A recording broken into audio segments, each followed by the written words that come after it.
Hello, me again. Here we are at Camp Ravenshoe, friend's house, and they've kindly let me store the boat here for 4 to 6 weeks. Very grateful for that, and I'm packing it all up. Boat face, all packed up. I'll be sleeping in it tonight for the last time for a while. There we go. And now I've got to pack up the bike. A little bit worried. The last couple of days I've been camping with fairly minimal stuff. Been enjoying it, but I haven't taken all my stuff. And now that I'm going, right, okay, first aid kit, blah blah blah blah blah. Ooh, it's gonna just fit on. Anyway, we'll give it a go. Good morning. I'm at Millstream Falls near Ravenshoe. But yeah, basically I'm on the road for the next probably 10 days, 11 days, whatever. I've got 6 days to get down to west of Brisbane somewhere to meet up with Ian. That'll be Monday afternoon. It's Wednesday afternoon now, so I think that's 6, maybe 5 days, I don't know. I can't count. Yeah, and then it's from there back to Wangaratta, chop some wood, mow some lawns, do a little bit of work, and turn around and come back up to Ravenshoe. Seeing as I'm heading inland, I've taken a gamble. I've ditched my tent and just taking the what do you call it, the hammock. So I hope it doesn't rain. Now this is quite a good swimming hole in the dry season because it's not blowing as fast. And down the bottom, if you can get down the bottom, some great little swimming holes to swim at. And there's a good swimming hole at the top too, but there's a bit of a risk of going over the falls if you're swimming up the top.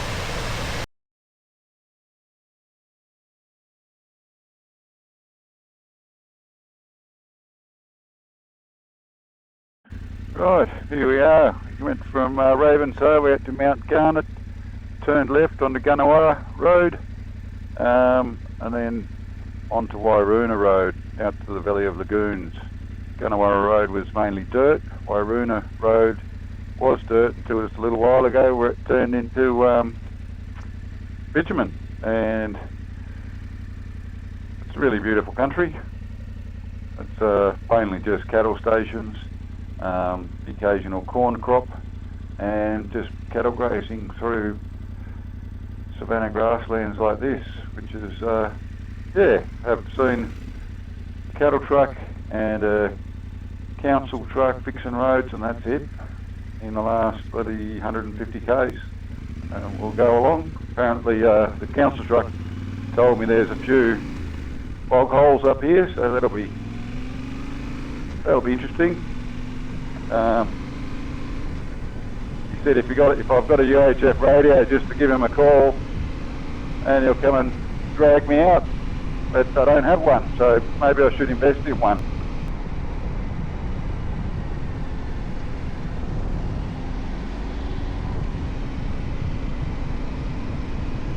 Yeah. Anyway, I'll talk to you later. Here we are back on dirt road again. It's corrugated this bit. There's a lot of water around, I'll say that much. Water in all the gutters. Water through the little floodways. It's very green country. In fact, there's a paddock over there which is basically a lake. You can see the bird life.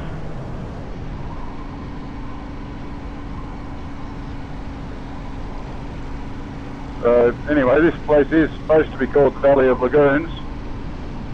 So that sounded interesting. Could be a puddle, could be some really nice wetlands, who knows. I hope you can see that out there in the distance, but that's Walters Plains Lakes, and we're getting close to the area called the Valley of Lagoons, about 85 k's away. But there's all throughout here, there's heaps of lakes, there's plenty of water around, plenty of bird life around. It's green, there's plenty of cattle eating grass. Yeah, and quite a few cattle stations. Yeah, it's a really pretty little area. Yeah, this will be interesting. Oh no, it's concrete bottom. Piece of cake. The guy did say there was one bad washout up here. I can see that there's no, that there is concrete actually on the bottom, so that's good. And that I may have to take a detour around it by following the power lines and then a fence line and then getting back onto the road. But he says it's a pretty deep bog hole. We will find out. Most of them have been pretty good though. Lots of cows, as you can see. Hello cows. Bye bye cows.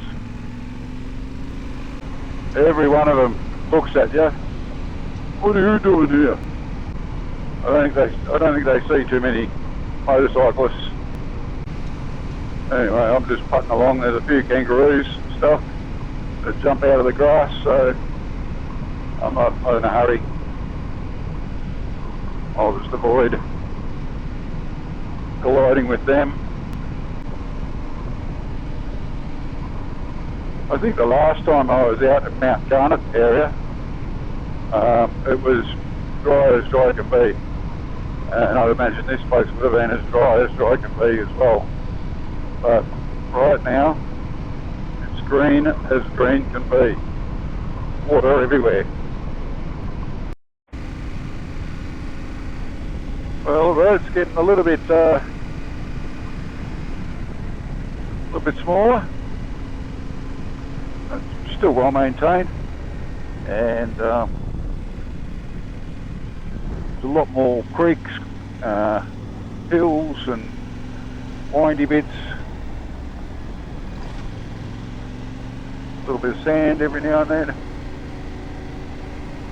little bit of thick gravel, and some quite enormous cattle. Yeah, this is not too bad. Look at that creek down there with paper barks running all along it.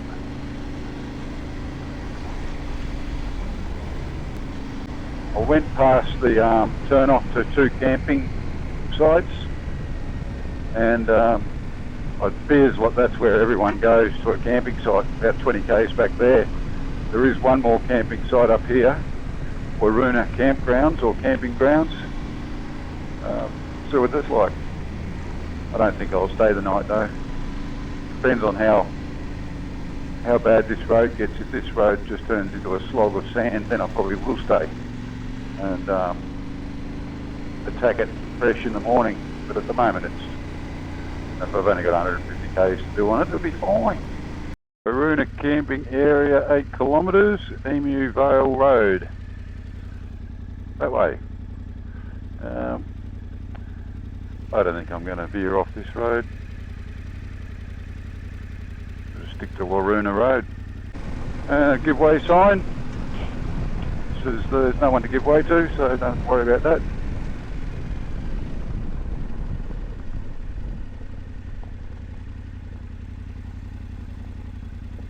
Kirangun Regional Park, Waruna section.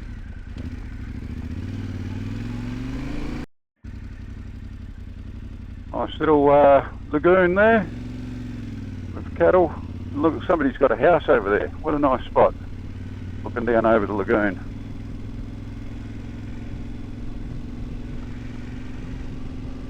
That would have to be the only house in miles and miles and miles.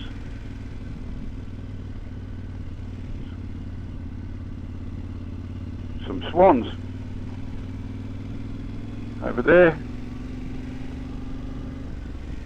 All the water lilies are flowering. Got swans, pelicans, cormorants. Well, that fence there's just got cormorants all the way lined up on it. And we've got a swan just sitting there on her nest. 2 times zoom. Might be able to get that better. But yeah, cormorants all the way along the fence, pelicans sitting on the fence, pelicans fishing in the water, swans floating around, swan on the nest. Right the way over the back there you've got egrets.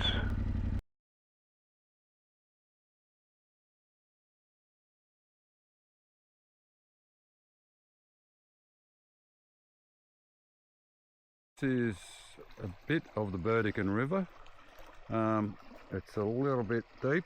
It's about just over knee deep, and it's flowing quite fast. The bottom is actually excellent, but this is where I chicken out. We're now in the Charters Towers Shire, and the road has turned to shit. And once I get over the Burdekin River, then I've got a lagoon to get through, so which I imagine will be full of water. So that's where I am now, right there, Burdekin River. Then I've got to get through that lagoon, which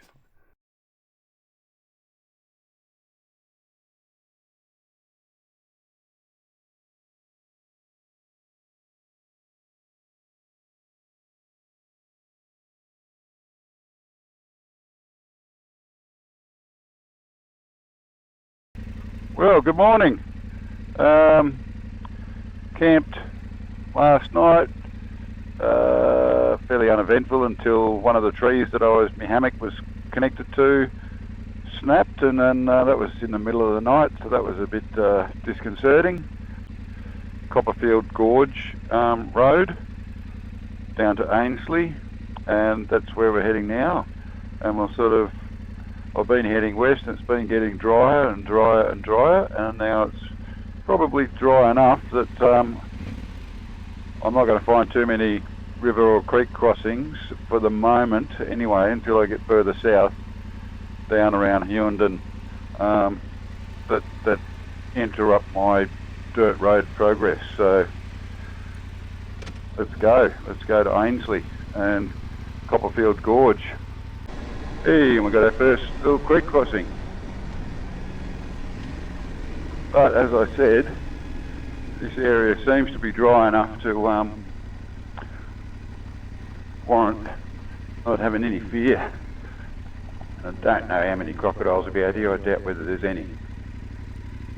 Oh, look, fish in the bottom of that, and a big hole.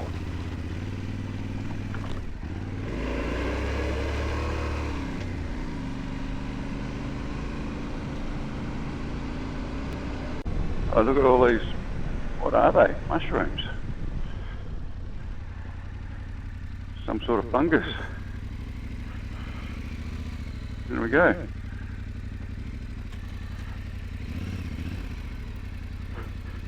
Yep. Last time I was at Mount Surprise, it was 40 years ago with Kylie. We were fossicking, and man, it was hot and dry and barely a blade of grass. Sun beating down, no fences, cattle on the road, blah blah blah.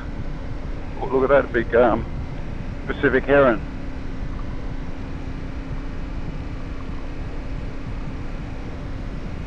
Must be a bit of water around if there's Pacific herons around.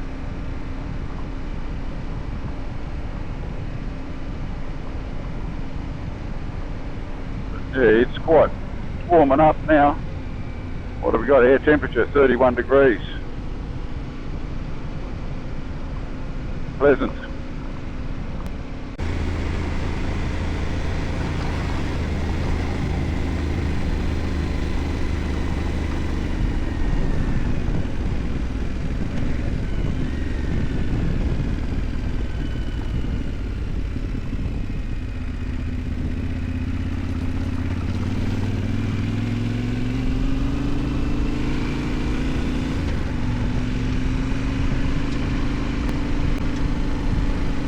There, he looks mad.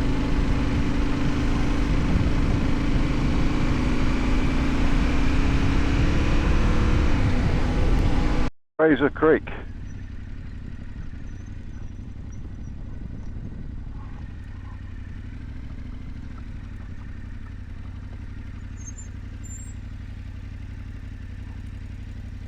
Lovely little spot. Sorry about my arm, but I'm just scratching my face.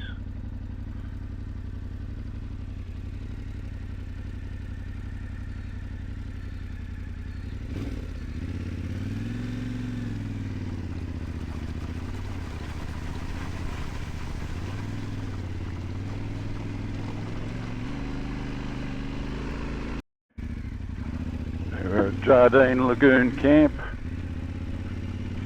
which I'm not going to camp it, but I'll go and see what it's like. There you go. What do you got? Running water. Looks like hot and cold water. Or at least it's potential to be hot and cold water. Gutter ramps. Market stall. Oh, a gas bottle with hot and cold running water, showers, toilets. Very nice. Let's go and check out the lagoon.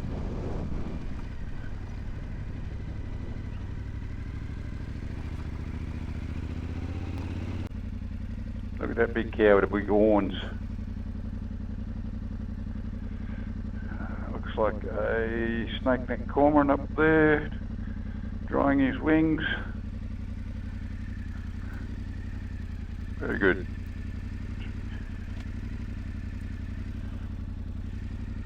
Well, there's not a lot of shade, but if you're down here by the river, it'd be lovely. I've got to say, these roads, they remind me of the roads around El Dorado. They're very fine, heavily mixed on top, and they're very dry, and they're very slippery, and every now and then it all forms in a gutter or a rut and becomes very fine sand, which is can be a bit of a surprise. Anyway, 20 kilometres to Copperfield Gorge. Little railway track over there, which is the Savannah-Lander rail line. Goes from Cairns to Forsyth, I think. Takes about 4 days return, and it's just one carriage. Yeah, it's just a tourist train. There's one carriage just putting along. When I was at Mount Surprise, it pulled in, took off, so I'm wondering whether I'm going to see it again today, because it's heading this way. Or how fast it goes, I don't know. And I'd say to go pretty slow over that because of sand and the tracks.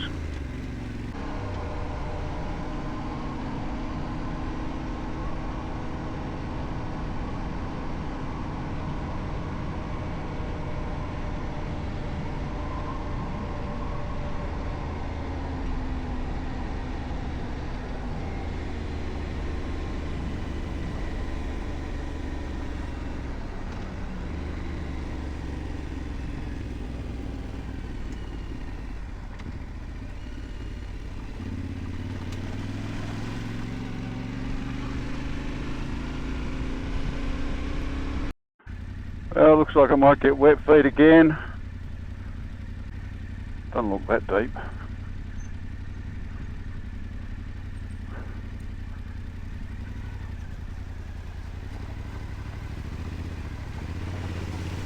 Ah, not real deep at all.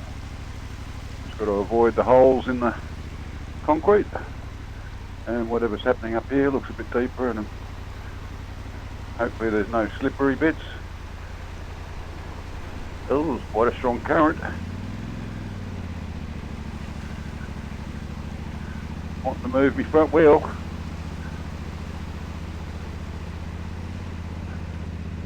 There we go. That was up over my boots, up over me toes. Sorry, not my boots. But successful nonetheless. Okay. Here's the other part of that river, and I'm going to go and there's a gorge over there, so I'm going to go and check that out. Righto, here we are at Copperfield Gorge near Einasleigh. There we go.